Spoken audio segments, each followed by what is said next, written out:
Muy bien, hermanos, siguiendo una inspiración interior, después de haber estudiado Filipenses, Efesios y Gálatas,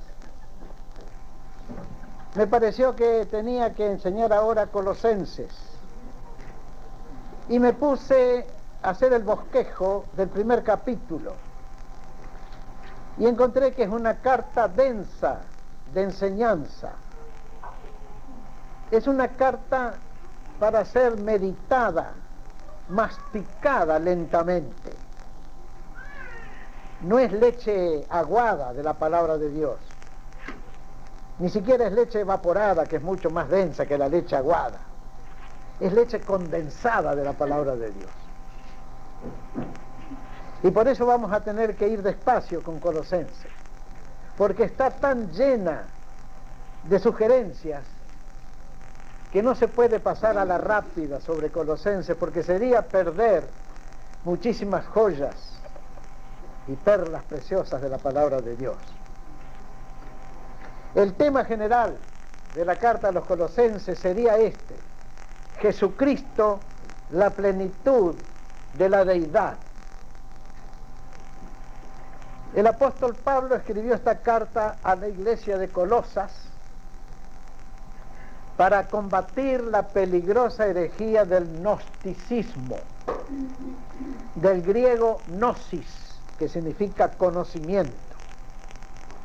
Los gnósticos, que eran muy abundantes y muy poderosos en los tiempos del apóstol Pablo y de la iglesia primitiva, eran una mezcla de filosofía griega, misticismo cabalístico judío, mitología babilónica, además del mitraísmo y dualismo persa. Era una ensalada rusa la creencia y enseñanza de los gnósticos.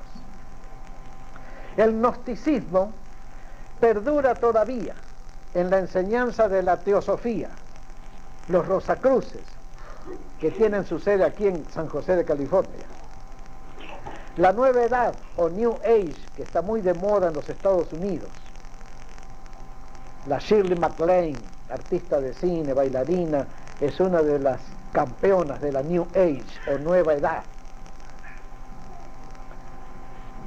Y decenas más de cultos raros, fuera de tono y faltos de afinación con la Biblia. Aquí entre nosotros, en Simi Valley,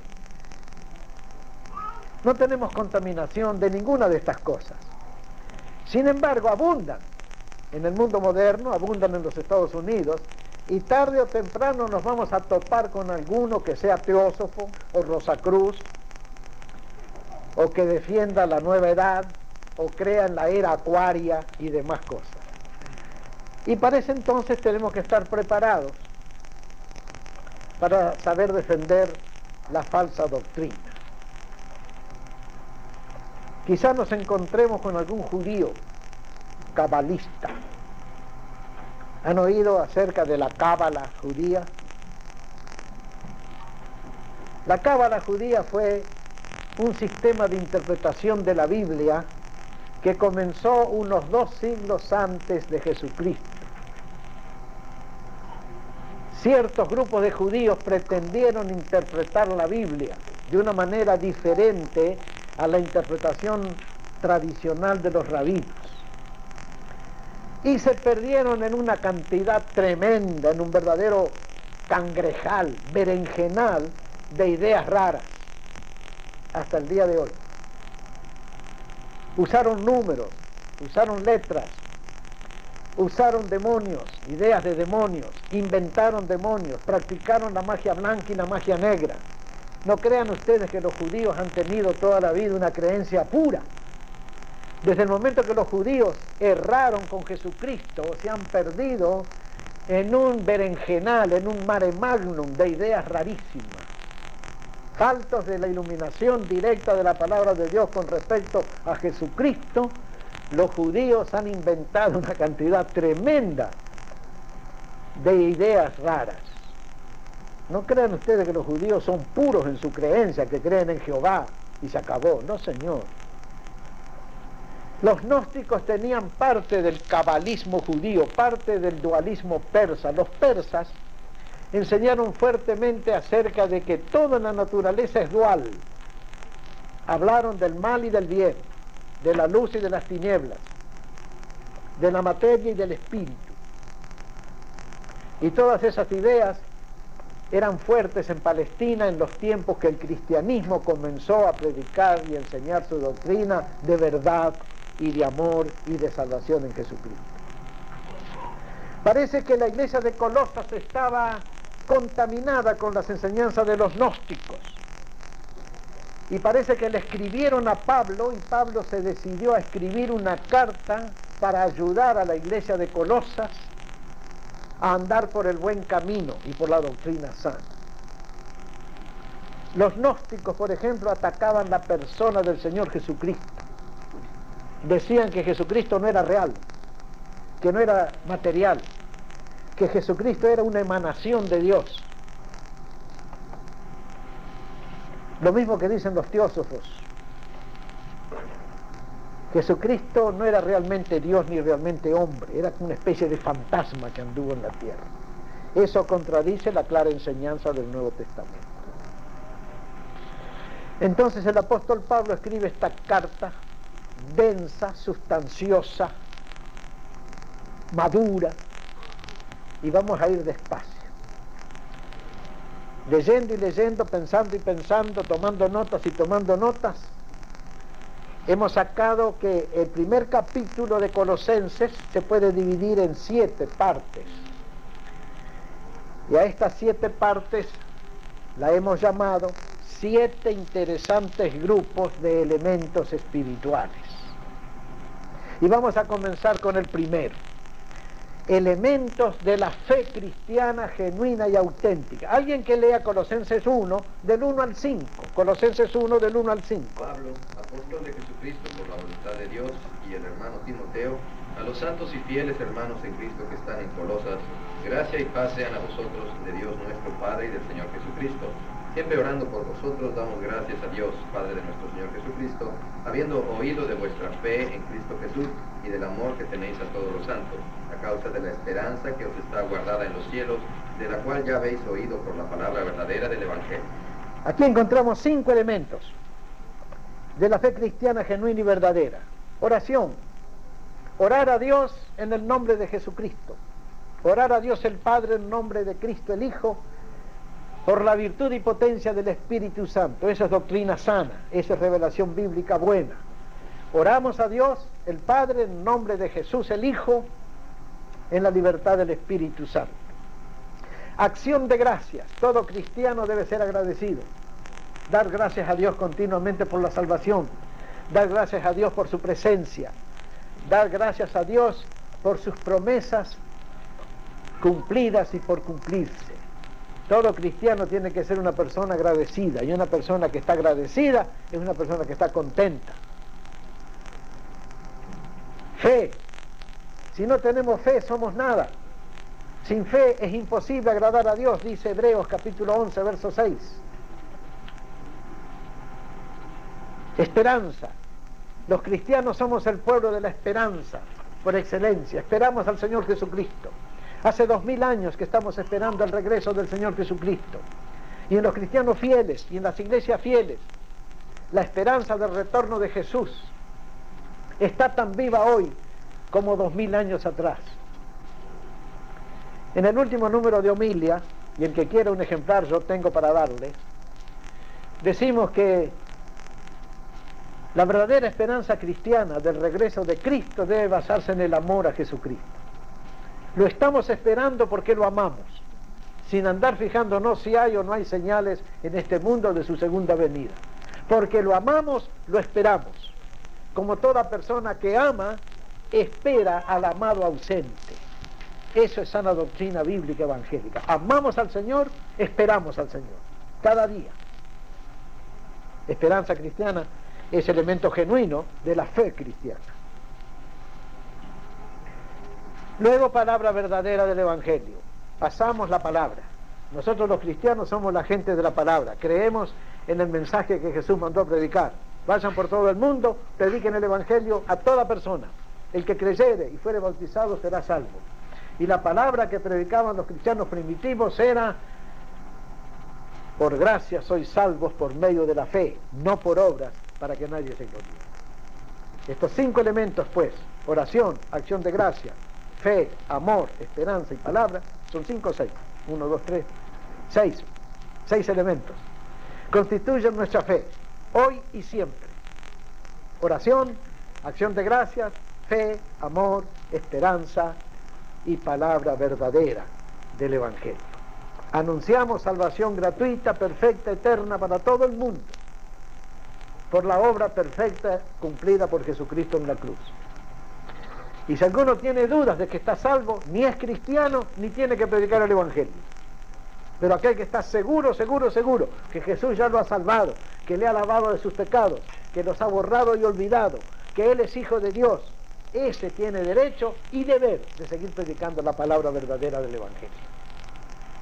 Bueno, ahora pasamos al punto número 2. Si no terminamos los 7 en esta noche, no es nada. Seguiremos, Dios mediante, el viernes que viene. Elementos de la vida cristiana. Versículos 6 al 8. ¿Quién los quiere leer? Que ha llegado hasta vosotros, así como todo el mundo, y lleva fruto, y crece también en vosotros desde el día que oíste y conociste la gracia de Dios en verdad, como lo habéis aprendido de Epafras, nuestro consiervo amado, que es un fiel ministro de Cristo para vosotros, quien también nos ha declarado vuestro amor en el Espíritu. Hasta ahí nomás. Aquí tenemos 3 elementos conspicuos, destacados, valiosos, de la fe que proclamamos, de la vida que tenemos. Fruto, crecimiento y amor en el Espíritu. Son 3 cosas muy grandes. La fe cristiana tiene que ser una vida de frutos. Y el cristiano tiene que llevar fruto en su vida. Frutos dulces, frutos buenos, frutos sustanciosos. El fruto del Espíritu, veíamos en la carta a los Gálatas, es amor, gozo, paz, benignidad, mansedumbre, templanza, bondad, fe. Pablo menciona otra vez aquí los frutos. Esta carta parece hermana de la carta a los Efesios y tiene contacto con la carta a los Gálatas también. Lean algunos versículos en cuanto a fe. Gálatas 5, 22, 28. Ahí están los frutos. Frutos. El fruto del Espíritu es amor, gozo, paz, paciencia, benignidad, bondad, fe, mansedumbre, templanza. Contra tales cosas no hay ley. Pero los que son de Cristo han crucificado la carne con sus pasiones y deseos. Si vivimos por el Espíritu, andemos también por el Espíritu. No nos hagamos vanagloriosos, irritándonos unos a otros, envidiándonos unos a otros. Hasta el 8 nomás. Las 5 y 6. Gálatas 5, 22, 28. Hasta el 28, claro, siga. El 26 no nos Ah, bueno, entonces no siga. Efesios 5, verso 9. Porque el fruto del Espíritu es en toda bondad, justicia y verdad. Miren qué fruto. ¿Tiene usted ese fruto en su vida? Toda justicia, bondad. Ese es el fruto del Espíritu. Filipenses 1, 9 al 11. Y esto pido en oración, que vuestro amor abunde aún más y más en ciencia y en todo conocimiento, para que aprobéis lo mejor, a fin de que seáis sinceros e irreprensibles para el día de Cristo, llenos de frutos de justicia que son por medio de Jesucristo, para gloria y alabanza de Dios. La palabra amor es muy abundante en las cartas de Pablo. Él estaba lleno de amor. Él quería que todos los cristianos se amasen. Bien, ya Jesús había dicho: en esto conocerán todos que sois discípulos míos, en que tenéis amor los unos por los otros. Tengámonos amor. Conservemos el amor que tuvo siempre este grupo pequeño y hermoso. Y con eso ya seremos grandemente cristianos. Amándonos unos a otros, comprendiéndonos, ayudándonos, sosteniéndonos, perdonándonos unos a otros. Porque amor o fruto es fruto conspicuo de la vida cristiana.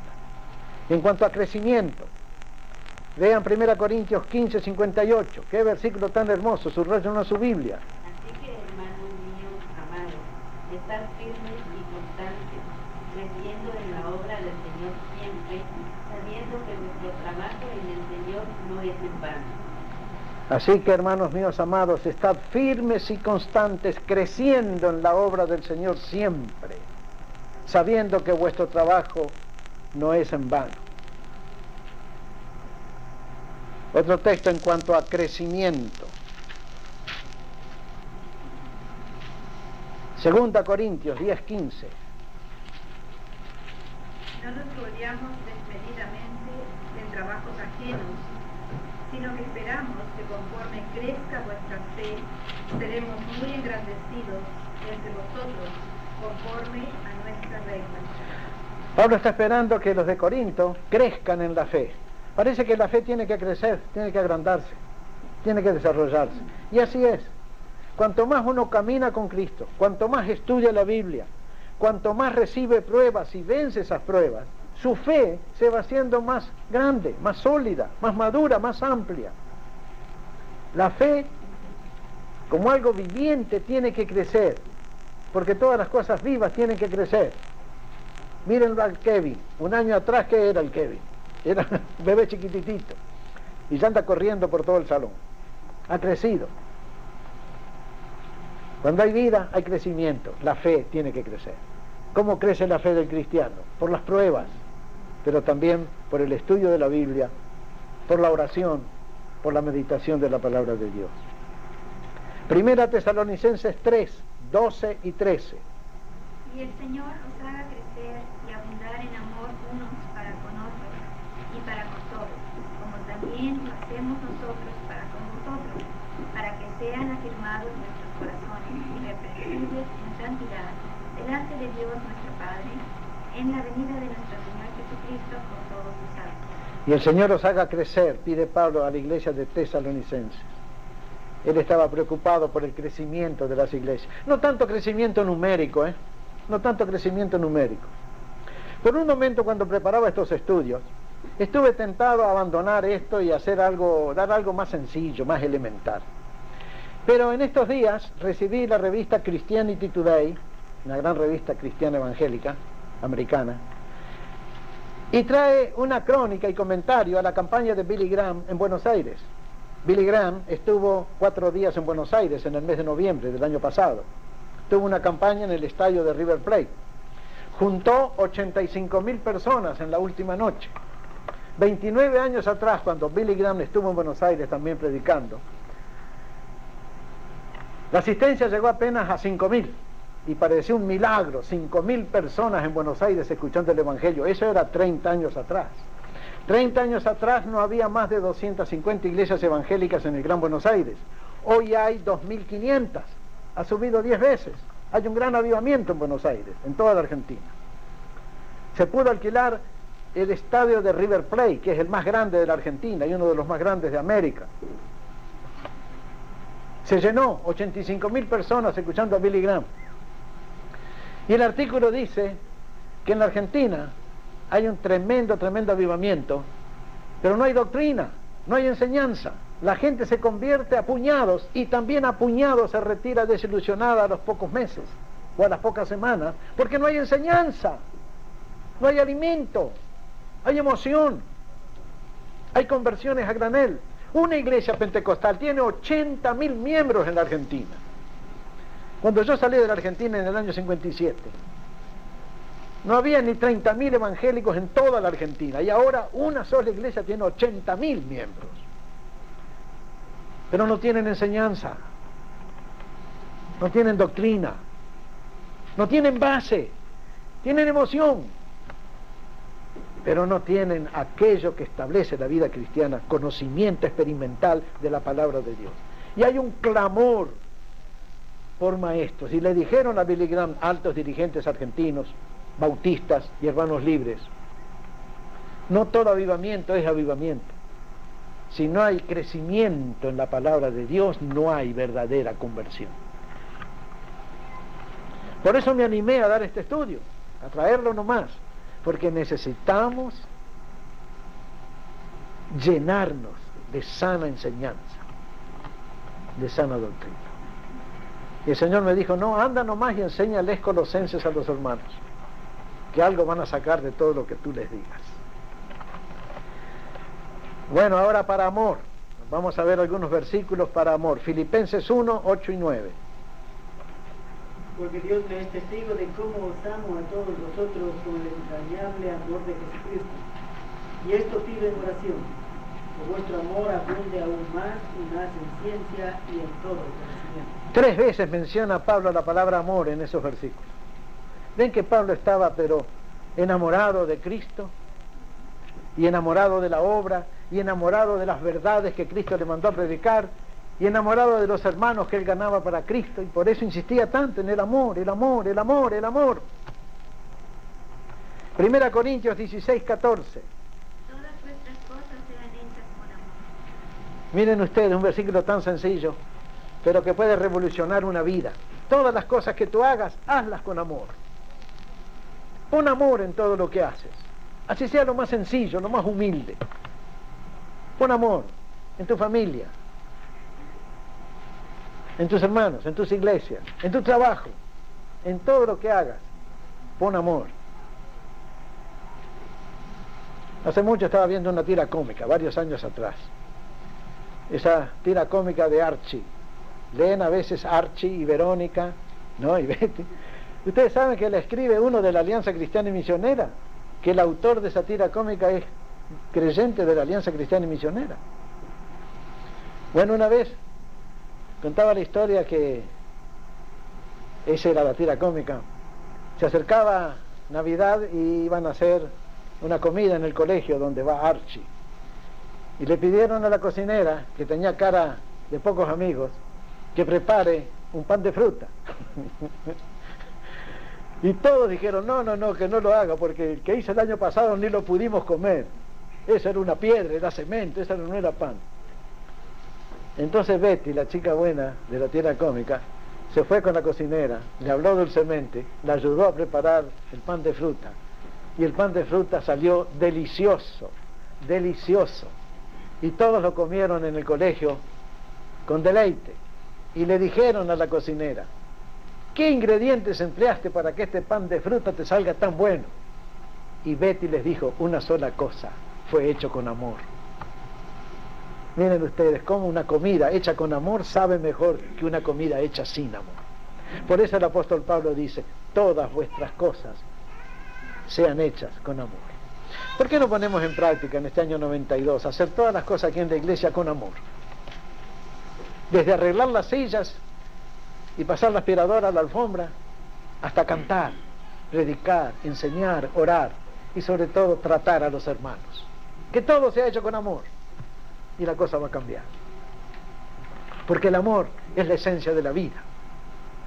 El amor es la fuerza de la creación de Dios. Ahora venimos al tercer punto, elementos del discipulado.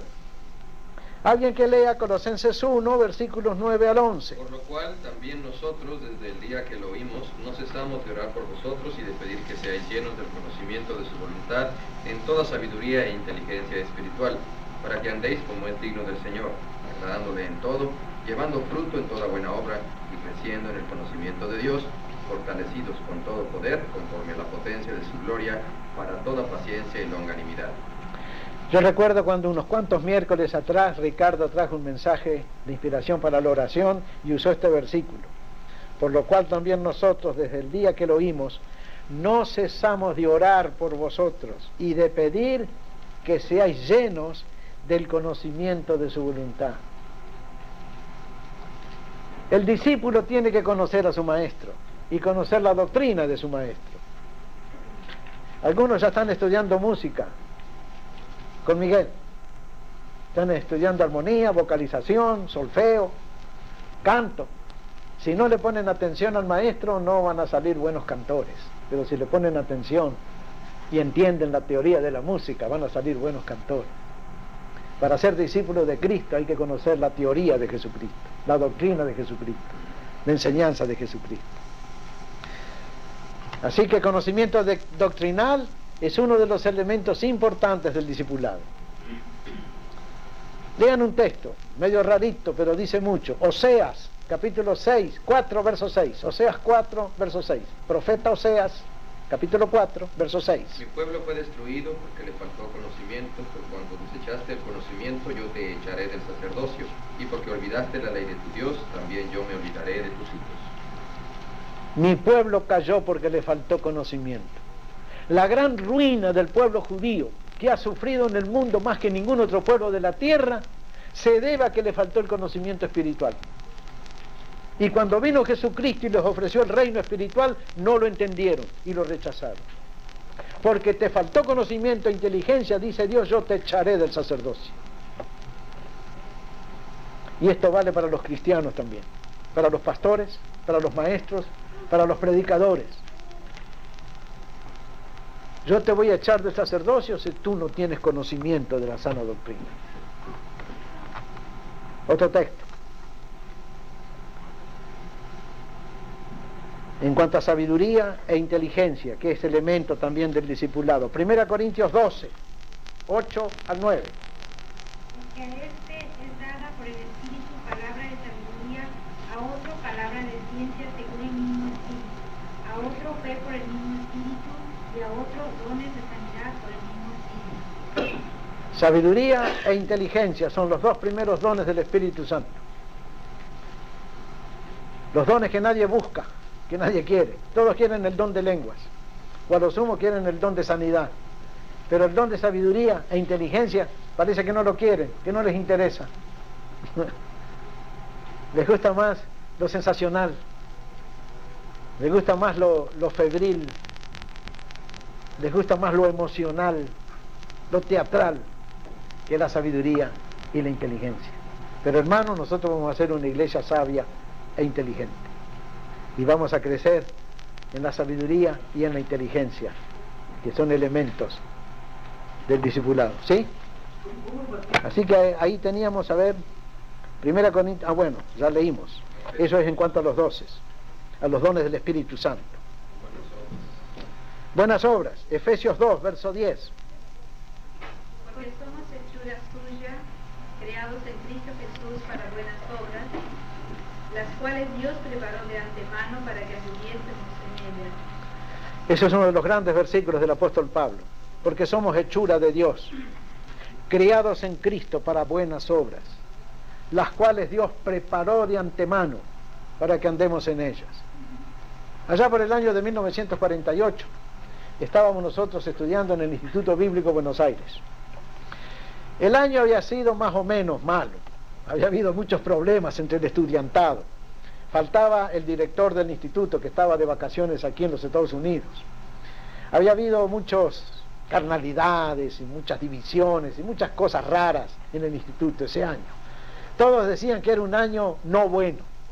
Entonces se invitó a un predicador que venga a dar 15 días de estudios bíblicos. Invitaron a Jorge Rice, un escocés de la iglesia neotestamentaria, uno de los hombres más finos que yo he conocido en toda mi vida cristiana, un maestro cabal, un hombre de Dios. Y él vino para dar 15 noches de estudios bíblicos a todos los estudiantes del Instituto Bíblico Buenos Aires.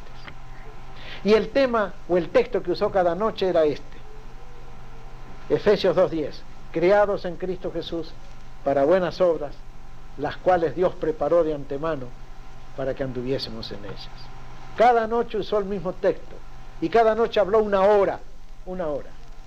Se recorrió toda la Biblia y dejó una bendición tan grande que ese año 48 del Instituto Bíblico fue uno de los mejores, porque al final un hombre de Dios vino con la palabra de Dios para dar sana doctrina. Era un hombre que no gritaba, que no gesticulaba. Era un hombre suave, suavísimo en su trato. Era un hombre de fe. Don Jorge Rice, escocés, hablaba muy bien el español. Pero él levantó el espíritu de todos los estudiantes del Instituto Bíblico. Y recién al final de 15 días de conferencias, de 1 hora cada conferencia, recién al final dijo: si alguno ha entrado en la vida victoriosa, póngase de pie. Así nomás, fue toda la invitación que hizo. No era teatral, no era exagerado. Él no buscaba levantar un fervor epidérmico, febril, nervioso. Él enseñaba, porque él sabía que enseñando el Espíritu de Dios haría el trabajo en los corazones de los estudiantes. Amén. Y cuando él dijo eso, si alguno en estas noches ha entrado a Canaán, a la vida victoriosa, póngase de pie. Y poco a poco, uno tras otro, todos los estudiantes nos fuimos poniendo de pie. Sin alaraca, sin bulla, sin ruido, sin lágrimas, sin gritos. Pero creo que todos, yo particularmente, todos recibieron una exquisita bendición espiritual de un hombre de Dios que simplemente habló de un solo texto de la Biblia: criados en Cristo Jesús para buenas obras, las cuales Dios preparó de antemano para que andemos en ellas. Buenas obras espirituales, gran elemento del discipulado cristiano. Y fortaleza espiritual también es parte del discipulado, parte del discípulo. Filipenses 4:13, lo saben de memoria. ¿Cómo dice? Todo lo puedo en Cristo, que me fortalece. Así que Pablo está dando aquí sustancia a la iglesia de Colosas. No les está dando emociones, ni gritos, ni sensacionalismos. Le está dando palabra de Dios. Cuarta cosa, elementos del reino de Cristo. Versículos 12 al 14. ¿Alguno los quiere leer? Colosenses 1. Con gozo dando gracias al Padre que nos hizo aptos para participar de la herencia de los santos en luz, el cual nos ha librado de la potestad de las tinieblas y trasladado al reino de su amado Hijo, en quien tenemos redención por su sangre, perdón de pecados. Dos cosas importantes menciona Pablo aquí: la herencia de los santos y el reino del amado Hijo. En cuanto a herencia de los santos, tenemos estos textos: Mateo 25, 34. A ver, los que saben manejar la Biblia. Mateo 25, 34. ¿No lo sabéis de memoria? El rey dirá a los de su derecha: venid, benditos de mi Padre, heredad el reino preparado para vosotros desde la fundación del mundo. Jesús está hablando allí del juicio final. Cuando Él venga dirá a los que están a su derecha, las ovejitas, no los cabros, las ovejitas: venid, benditos de mi Padre, heredad del reino preparado para vosotros desde la fundación del mundo. Es la herencia nuestra, el reino de los cielos, el reino de Dios. Otro texto, Hebreos 10, 34. Porque el de los presos también os compadeciste, y el del cómo de vuestros bienes Jesucristo salvó, sabiendo que tenéis en vosotros una relación sobre la herencia en los cielos. Una herencia en los cielos, incorruptible. Tenemos una herencia. Aquí en la tierra no tenemos ninguna herencia. Yo ya no espero que se muera ningún tío mío que me deje $1 millón. ¿Qué voy a heredar? A lo mejor uno que te deje deudas. Sí. ¿Y cuántos deudos dejó? No dejó deudos, dejó deuda.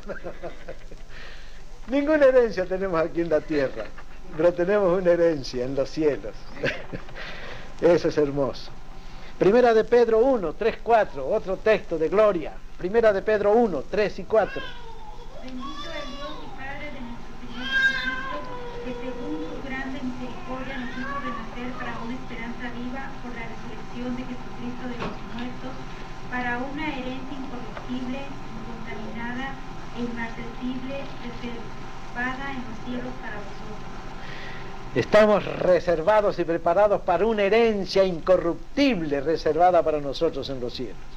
Aquí en la tierra, cada vez que se abre un testamento para leer acerca de una herencia muy grande, enseguida comienzan las discusiones entre los herederos. Y a veces hay peleas terribles y tiros y balazos también cuando se disputan la herencia que dejó uno que murió. Pero esta herencia que Cristo nos ha dejado es incontaminada, pura, perfecta. La recibiremos cuando vayamos al cielo. Herencia, elementos del reino de Cristo. Hebreos 9:15. Así que, por eso es mediador de un nuevo pacto, para que, interviniendo muerte para la remisión de las transgresiones que había bajo el primer pacto, los llamados reciban la promesa de la herencia eterna.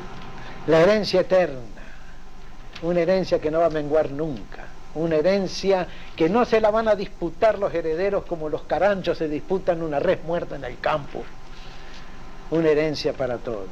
Esperamos esa herencia. Luego también reino del amado Hijo es otro de los elementos del reino de Cristo. Miren qué lindo título, el reino del amado Hijo.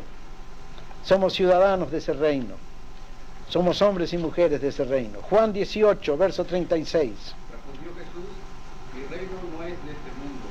Si mi reino fuera de este mundo, mis servidores pelearían para que yo no fuera entregado a los judíos. Pero mi reino no es de aquí. El reino de Jesús no es de aquí, no es de este mundo, es del otro. Y a ese reino pertenecemos nosotros. Hechos 1:3. A quien también después de haber padecido se presentó vivo con muchas pruebas indubitables, apareciéndoseles durante 40 días y hablándoles acerca del reino de Dios. Después que Jesús resucitó, estuvo 40 días con sus discípulos. En esos 40 días les dio una sola enseñanza: el reino de Dios. El reino que se estaba formando en ellos, el reino que vendría con su segunda venida. Hemos estado hablando aquí en la iglesia acerca de los dos aspectos del reino de Dios. El aspecto interno, que se va formando en el corazón del creyente cuando el creyente acepta a Cristo, cuando Cristo llega a ser el rey de la vida. Y el otro aspecto, el futurista, el futuro, cuando Cristo venga en gloria y establezca su reino en el universo entero. Mientras tanto, ya somos ciudadanos del reino y tenemos que comportarnos como ciudadanos de ese reino. ¿Dónde estamos? Hechos 28, 30 y 31. Hechos 28, 30 y 31. Y Pablo permaneció 2 años enteros en una casa alquilada y recibía a todos los que a él venían, predicando el reino de Dios y enseñando acerca del Señor también, abiertamente y sin. Miren ustedes, Pablo estuvo 2 años en una casa alquilada. Nosotros también estamos en una casa alquilada.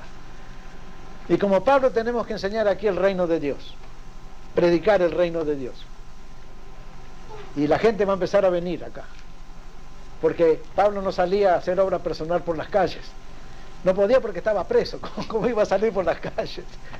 A hacer obra personal, a repartir tratados. No, Pablo estaba sentadito con un soldado romano al lado, cuidándolo. Pero venían a él. Todas las gentes de Roma venían a él y Pablo les hablaba ¿de qué? Del reino de Dios. Ese era el tema de Pablo, el reino de Dios. El reino, el reino, el reino. El dominio, el señorío de Cristo en el corazón, en el alma de los creyentes. Esa es la enseñanza característica cristiana. Hay un rey, hay un reino. Un reino que es futuro. Y un reino que es interno. A ambos reinos pertenecemos. Ambos reinos son nuestros. Qué cosa hermosa. Juan 3, 1 al 7. Había un hombre de los fariseos que se llamaba Nicodemo, un principal entre los judíos. Este vino a Jesús de noche y le dijo: Rabí, sabemos que has venido de Dios como maestro, porque nadie puede hacer estas señales que tú haces si no está Dios con él. Respondió Jesús y le dijo: de cierto te digo que el que no naciere de nuevo no puede ver el reino de Dios. Nicodemo le dijo: ¿cómo puede un hombre nacer siendo viejo? ¿Puede acaso entrar por segunda vez en el vientre de su madre y nacer? Respondió Jesús: de cierto te digo que el que no naciere de agua y del Espíritu no puede entrar en el reino de Dios. Lo que es nacido de la carne, carne es, y lo que es nacido del Espíritu, Espíritu es. No te maravilles de que te dije: os es necesario nacer de nuevo. El viento sopla de donde quiere y oye su sonido, mas ni sabes de dónde viene ni a dónde va. Así es todo aquel que es nacido del Espíritu. ¿Qué enseñanza recibió Nicodemo en esa noche? Sabio judío, miembro del Sanedrín, fariseo eminente, conocedor de la Biblia. Fue a hablar de noche con Jesús. De día no se atrevía, pero de noche fue a hablar con Jesús. Qué noche memorable para Nicodemo.